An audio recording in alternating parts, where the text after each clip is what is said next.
Hello, assalamu alaikum viewers. This is Rafi and you're watching Adventork.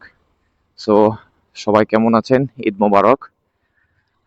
After long time আবার অন্য কোনো একটা ব্লগে আপনাদের সাথে দেখা। লং টাইম আসলে ব্লগের কোনো ভিডিও আপলোড করা হয়নি। আসলে কোথাও যাওয়া হয়নি তেমন একটা, অনেক ব্যস্ততার মধ্যে ছিলাম। সো এই তো ইনশাল্লাহ চেষ্টা করব আপনাদের সাথে রেগুলার ভিডিও দেওয়ার। সো আজকের প্ল্যান কি? আজকের প্ল্যান হচ্ছে আজকে ঈদের তৃতীয় দিন। আজকে মেইনলি প্ল্যান হচ্ছে আমরা একটু ঘুরতে যাব ঢাকার বাইরে কোথাও। আহ তেমন বড় কোনো প্ল্যান না, জাস্ট আমরা কুমিল্লার ওইদিকে ঘুরতে যাওয়া। আর কুমিল্লার কোথায় ঘুরতে যাচ্ছি এটা দেখার জন্য ব্লগের শেষ পর্যন্ত দেখুন। আমার বাইকের অলরেডি আলহামদুলিল্লাহ 2000 কিলো কমপ্লিট। দ্যাট মিনস আমার ব্রেকিং পিরিয়ড ডান। সো ইনশাল্লাহ ভেরি সুন আপনাদের কাছে একটা প্রপার রিভিউ নিয়ে আমি আসবো এই হোন্ডা NX200টা নিয়ে। সো ইনশাল্লাহ দেখি আপনাদের জন্য কতটুকু কি করতে পারি। ঈদে যেহেতু সবাই ছুটিতে গেছে, ঢাকা শহর মোস্টলি ফাঁকা। ঢাকা শহর একটা বিশাল ক্রাইসিস বর্তমানে তেল নিয়ে।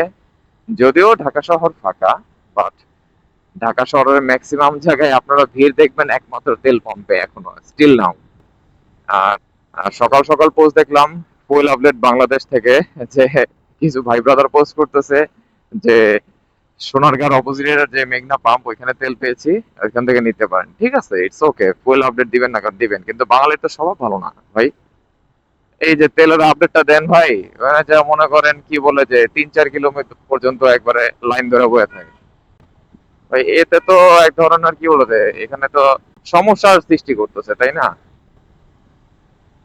এখন হ্যাঁ, এখানে বিশ্বযুদ্ধ একটা বিষয়, যে তেলের এখন কতটুকু কি ঘাটতি সারা বিশ্বেই দেখা গেছে যে তেলের ঘাটতি দেখা দিচ্ছে।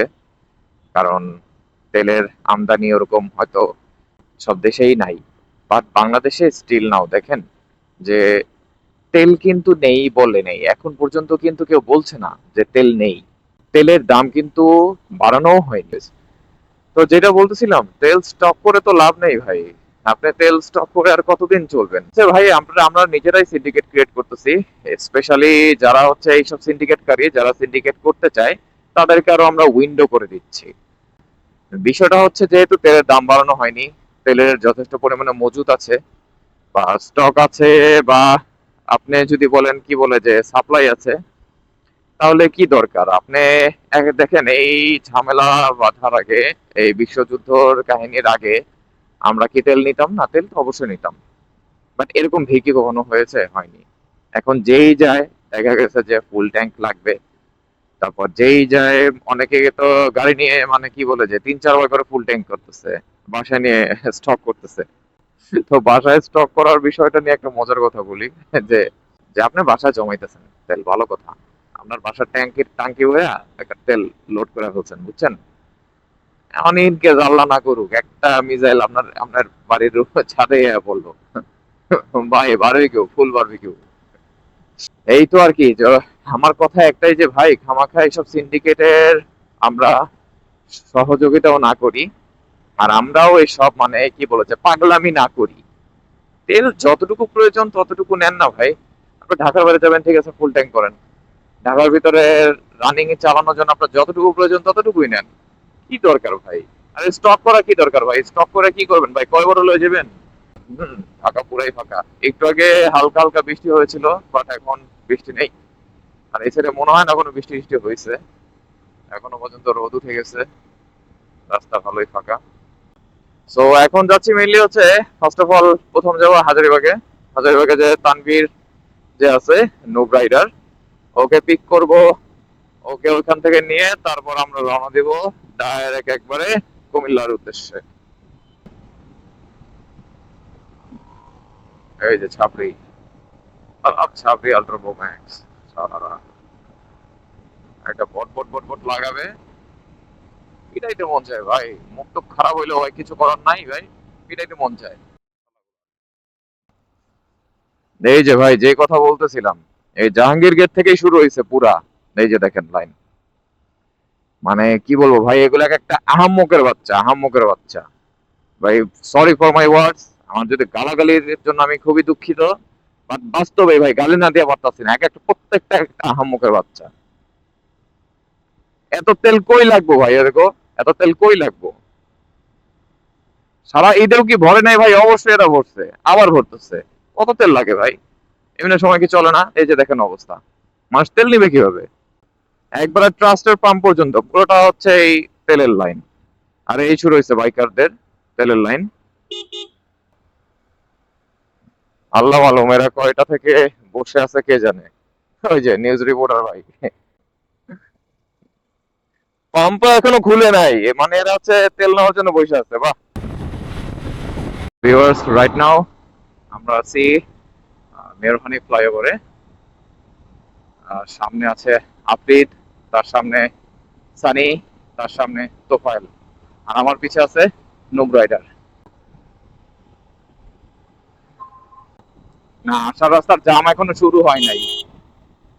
দেখছো কাণ্ড এদের, শালারা কিভাবে রাস্তা পার হইতেছে। সব ঢাকা ঢুকবে এই টাইমে। সো আলহামদুলিল্লাহ অনেকদিন পর আসলাম এই চিটাং রোডে। চিটাং রোডে আসলে আমার সবচেয়ে ফেভারিট একটা রোড, যখনই আসে খুব ভালো লাগে। আর চিটাং রোডে আসলে খালি মন চায় কক্সবাজার চলে যাই বা বান্দরবনের দিকে। যদিও কক্সবাজার চেয়ে বান্দরবনটা বেশি টানে, আমার পাহাড় বেশি ভালো লাগে সমুদ্র হচ্ছে। সমুদ্র ভালো লাগে, বাট সমুদ্রে বাইক নিয়ে যাওয়া হচ্ছে প্রিফার করি বাসে যাওয়া। কক্সবাজারের দিকে বাসে যাওয়াটাই বেশি প্রিফার করি। আর গাড়িতে যাওয়া যায়, বাট গাড়িতেও তাও বলবো যে আসলে একটু হ্যাসেল, কারণ হচ্ছে শরীরের উপর স্ট্রেস যায় ড্রাইভ করাটা। আজকে ওয়েদারটাও ভালো আছে, মানে বেশি একটা রোদও নাই। আবার সকালে যখন রওনা দিই তখন একটু বৃষ্টি ছিল। আর এখন মোটামুটি বলতে গেলে রোদ তেমন নাই, মানে একটা রিল্যাক্সিং ওয়েদার, কুল ব্রিজ।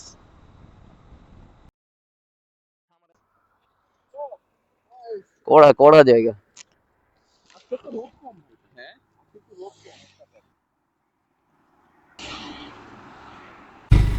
সো রাইট নাও আমরা একটু এখানে দাঁড়াবো, যেহেতু দুপুর টাইম হয়ে গেছে। সো আমরা লাঞ্চটা করে নিই এখানে। আর এটা মেনলি হচ্ছে মিয়ামি ইন হাইওয়েতেই, চিটাগাং হাইওয়েতেই একটা restaurant. So right now we're at Miami dine in. আমরা দুপুরে খাবার খেতে থামছি এদিকে। আর এখানে মেইনলি আমরা সবাই এখন খিচুড়ি খাচ্ছি। এর আগে সো আলহামদুলিল্লাহ আমরা মায়ামিতে খাওয়া দাওয়ার পর এখন রওনা করলাম আবার কুমিল্লার উদ্দেশ্যে। I've been counting down the days to get out. I've been looking for a way from this town. And you're too far away to help me now. So I'm counting down the days to get out.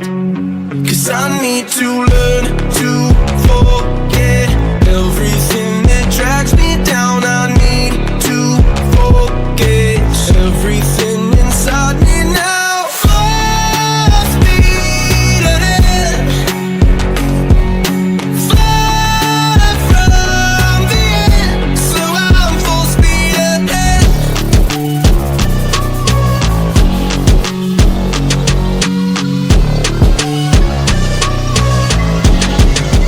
Full speed ahead.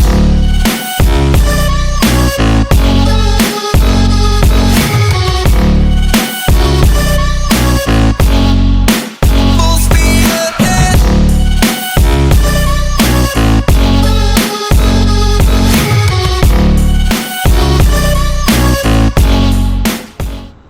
আমরা 40 kilo পর সবাই একটু slow হব, ঠিক আছে? আমরা এখন ভবেরচরের দিকে ঢুকে গেলাম। সামনে কুমিল্লা 59 কিলো, গজারিয়া 4 কিলো। হ্যাঁ আলহামদুলিল্লাহ খিচুড়িটা মজা ছিল, মানে কিছুটা সবজি খিচুড়ির মতো লাগছে, মানে লেটকা খিচুড়িরই ভুনা ভার্সন। আজকে চিটাং হাইওয়েতে ভালোই প্রেসার। আর হ্যাঁ, এখন রিসেন্টলি প্রেসারটা শুরু হয়েছে। নদী বন্দরগুলো ম্যাক্সিমামই এখন বলতে গেলে পানি নাই। আর ম্যাক্সিমাম জায়গায় চর পড়ে গেছে, তারপর কচুরিপানা দিয়ে ভরা। একটা সময় যখন আগে আসতাম এই জায়গাটাতে পুরো টোটালি মানে পানি দিয়ে ভরাট দেখা যেত, আমার জায়গাগুলো ভালো লাগতো দেখতে। এখন আছি হাসানপুরের দিকে। আমরা 40 কিলো পর একটু খেয়াল রাখবো ম্যাপের দিকে, যাতে ইয়া করতে পারি। মামা বিপদে পড়ে যাব, পুরাই বিপদে পড়ে যাব মামা, পুরা বিপদে পড়ে যাব মামা। এই যে গাড়ি ঢুকতেছে, হাইব্রিড ঢুকতেছে মানে তেল তো দিবই। আছে আছে, যাক আলহামদুলিল্লাহ তেল পেয়ে গেছি। হ্যাঁ আফিফ, তুমি ওই যে পদ্মা পাম্প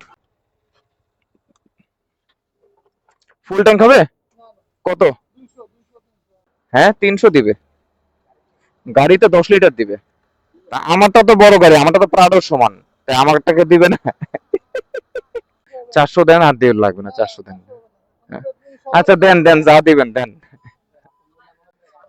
হ্যাঁ 300। এ ভাইয়ে আমার তো ফুল ট্যাঙ্ক হয়ে গেছে ভাইয়ে। যাক আলহামদুলিল্লাহ, অবশেষে আমাদের তেল নেওয়া হয়ে গেল। এবারে ট্যুরটা ট্যুর কম মনে হচ্ছে, তেল নেওয়ার জন্য আমরা বের হইছি।